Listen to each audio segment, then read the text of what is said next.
Yeah, before recording, I think All right. So this topic is about the Python implementation.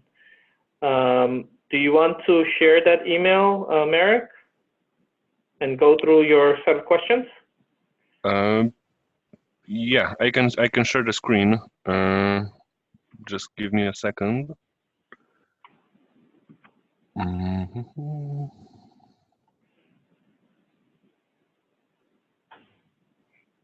Oh yeah. Do you see my screen? yeah, perfect. Okay. I'm unmuted. Yes, yes. So yeah, we can go from the top. I just wanted to confirm if we understand use cases correctly from our talk, the scope of this two use cases, and we have some questions related to more like technical details. If it's okay if I start? Yeah, go ahead, please. Yeah. Okay.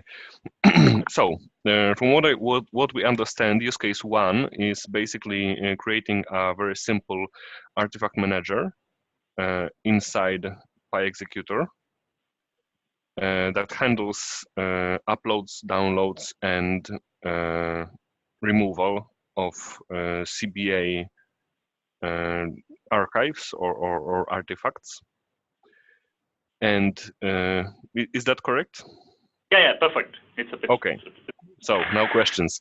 I will group the questions basically to not go through everything. But the first thing we wanted to know: do we want to have any authorization or some kind of? No, we don't need that. No. Okay. That's so everyone can. Yeah. Sorry. No, it's not like that. Okay. So blueprint processor, right? Blueprint processor, it is going to be the actual manager, okay, or the controller. So external may interact with the blueprint processor. And artifact manager, or whatever the Python, right? The Python, it's a backend for that blueprint processor. Only blueprint processor can communicate with that PyExecutor using a TLS certs. Okay, so already authentication and authorization managed by the blueprint processor, and only the background it acts like a worker node, and where already we have our TLS certs by default, and some command executor they use already a base auth, okay, in terms of a transport level or in terms of invocation level security. So in that case, I think I believe that we don't need that authentication and authorization specifically for the services. Just we want to implement the services, and already it is there. TLS is already there. If you try to take a look on the PyExecutor, you could see that TLS certs and base auths already implemented. Yeah. Okay, follow-up question, because you mentioned the one volume mount that right now stores the CBA files and said that for like security or purposes, it's not a great idea, and we thought that maybe we should allow to have like an owner of the CBA so that not everyone can download all the CBAs, but I assume that this kind of logic is also blueprint processor handles this, yes? Yeah, even blueprint processor handles that, but that is a JVM and all codes are there so that we can replicate that code or whatever the microservices we can create, we can just use the capability and we can do that. But with respect to Python, we don't have the capability. That is the reason we are trying to implement that. Okay. So end of questions. And you know that path, right? Oh. It's like the path is defined under deploy OPT. It's like it follows the same path. Okay, OPT frame. If you want to have a mounting capability, we can mount to the same path. If you don't want to mount that, we don't want to have a persistence volume mount there. So in that case, the location may be same. Only thing is like at a container level, we can decide that whether we need to work in a shared environment or we should work in an isolated environment. Okay, so this partially answers the second question I had, which is how do we want to store the CBAs? Because we were thinking about alternative like database storage for CBAs, but from what I understand, you want to store it locally on the pod volume. Yes? Exactly. Okay. Exactly. I will extend this use case, okay, later point of time, or just after this call itself, I will extend the use case. Right now, the concept we are concentrating only on this particular use case, and next use case, I will tell that, okay, at that time, it will be, you will get a clear picture completely. Yeah, go ahead, please. Yeah. Okay. Brenda, Okay. sorry, but don't we already store the CBA in the database as is?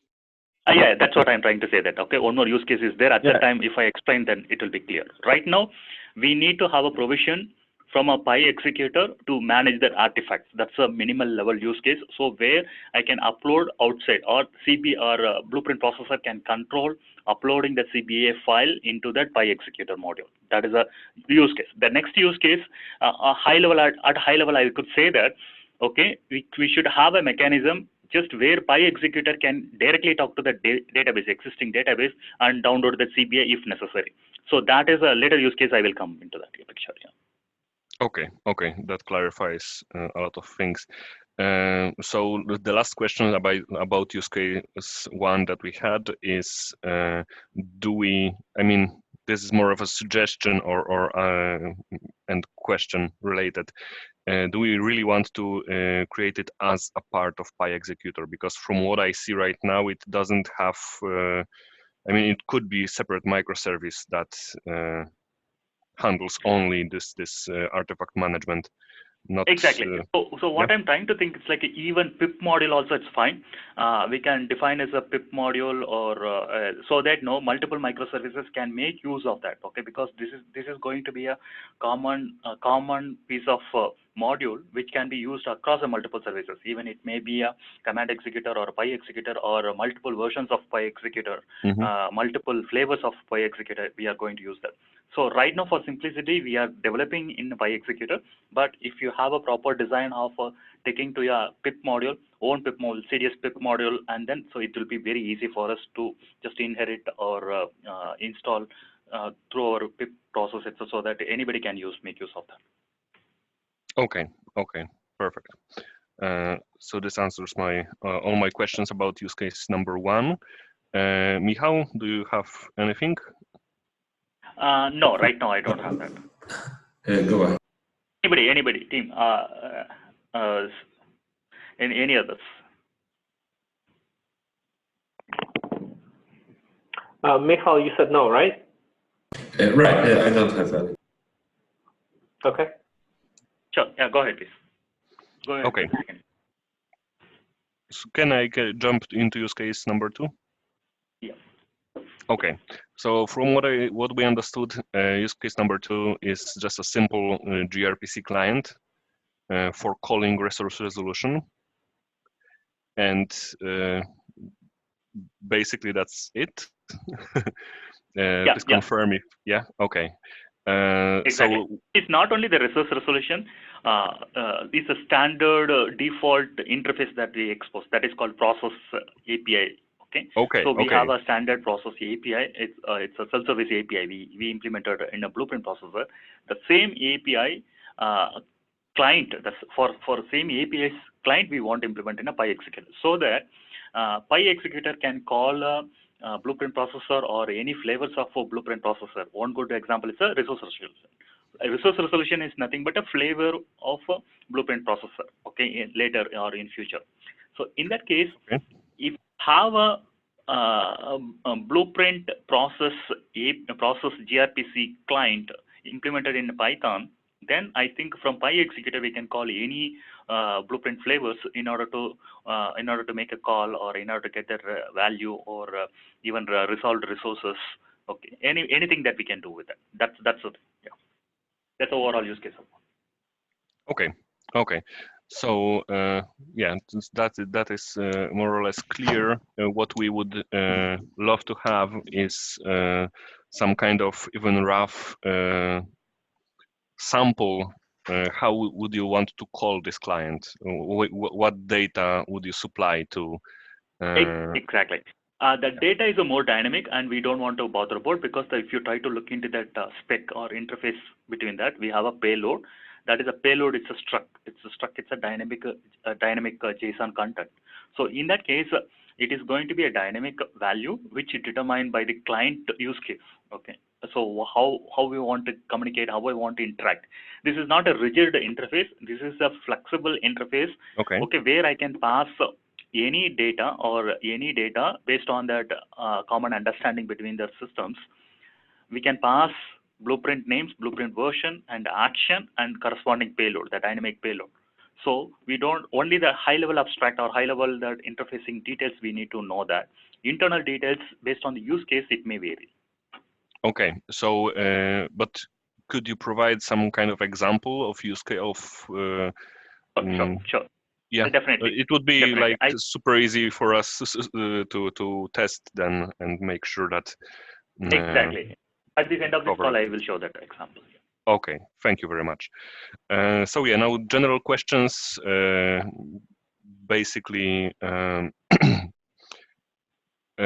what is the requested or target test coverage that we should aim for? It's a 60%, minimum 60%. Okay.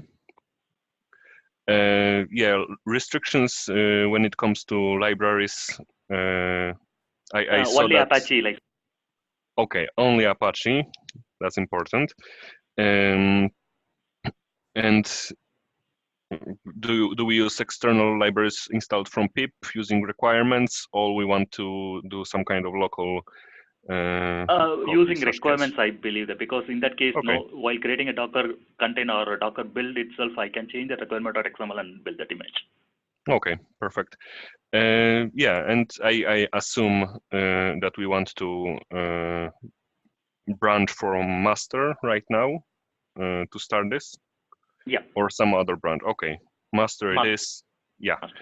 And it was Michal's question about Docker files. Basically, Docker file already we have that some standard formats, the PyExecutor that we have that, and I believe we can migrate to the latest Python version. Okay, we can use a minimal version of 3.7.5. I believe the latest they have released.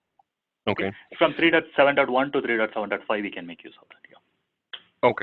Okay, perfect. So one last question from me is, does the actual calling the scripts is a use case in the future that you want to do, or this is something because it is a mandatory one, and it's a default one, calling the script, the dynamic module. Yeah.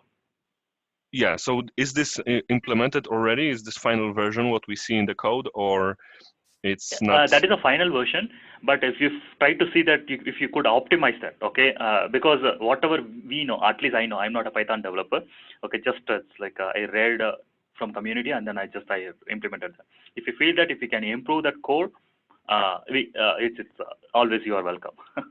Yeah. Okay. So I will. But that is working. Continue this on Rocket Chat if we can, because I have a couple of suggestions. Sure, about definitely. this. Yeah. So, but those are like super technical details. I don't want to bore everyone around. Yeah. So that's it from me.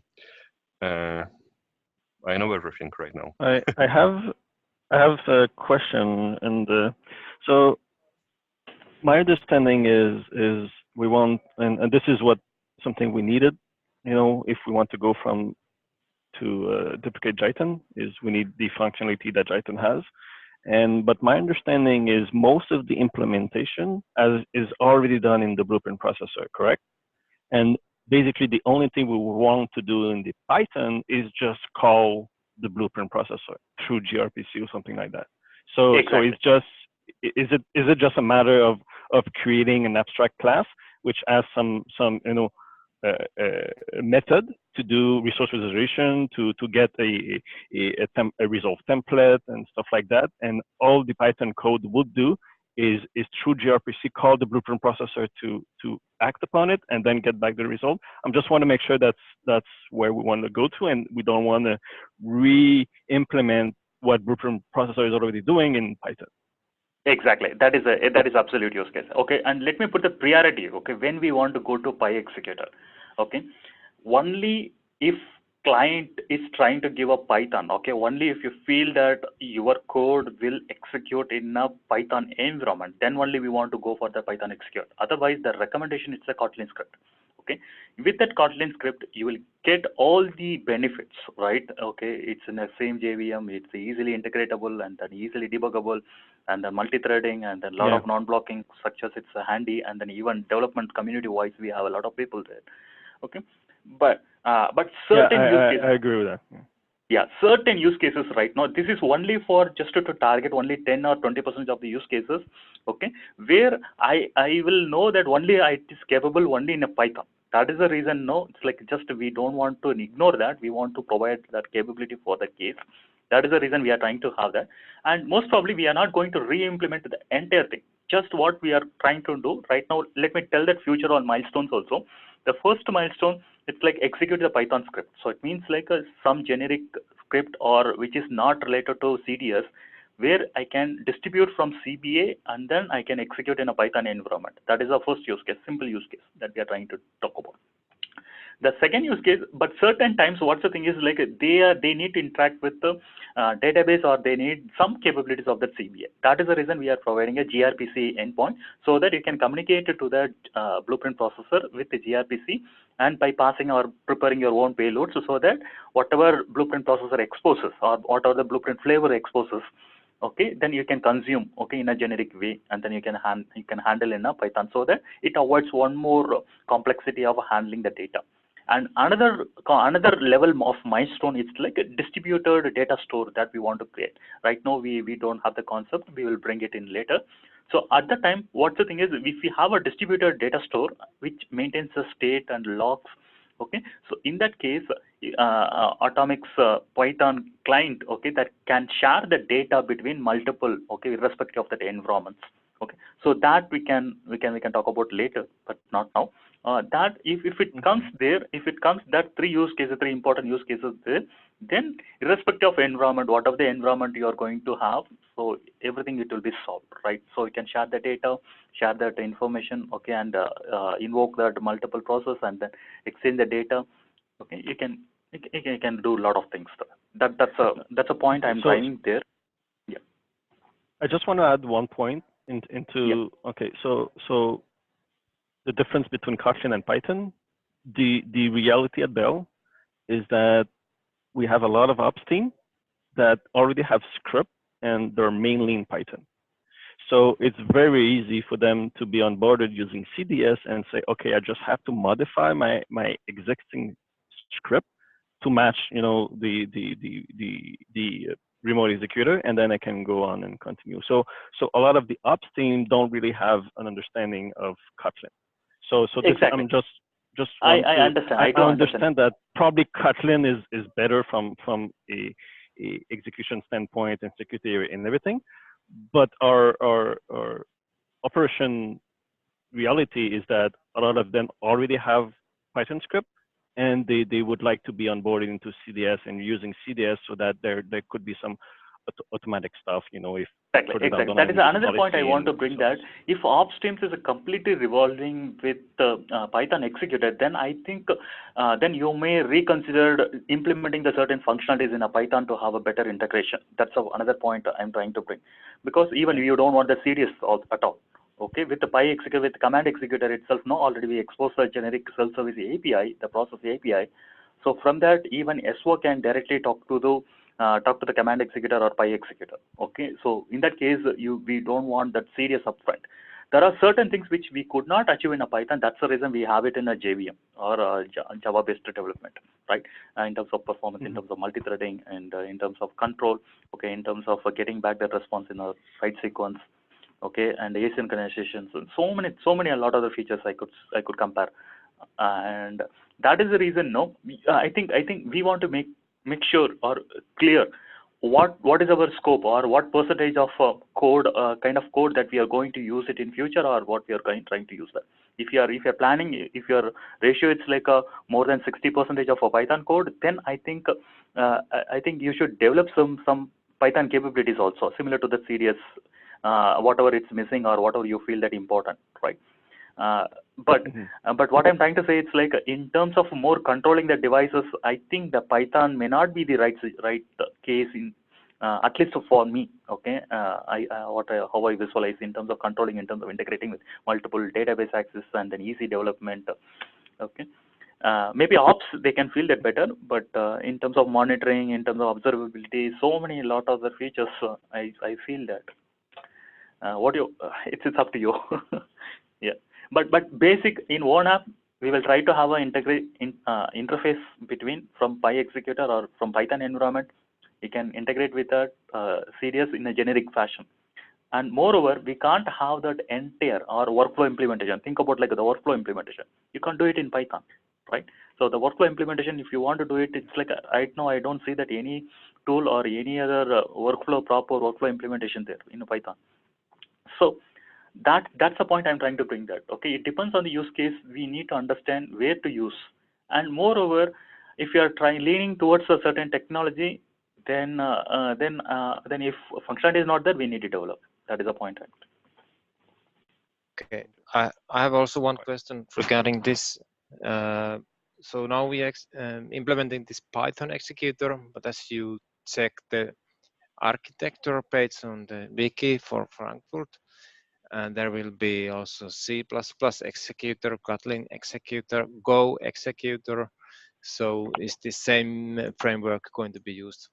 All of those, so exactly. all of those executors can utilize same way the CDS functionality like this. Exactly.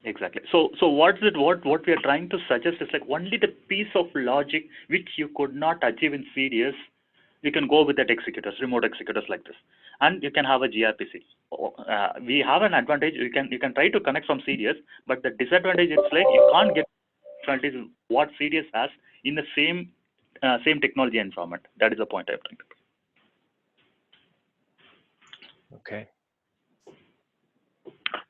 Just to make sure I clarify this point is that there is no commitment. What the architecture shows is a reference implementation that could be achieved, but there is no commitment right now to do any of the C++ executors or Go executors. If anybody's interested, they can of course do it, but it's not the part of Frankfurt scope. You can say it's just a reference implementation.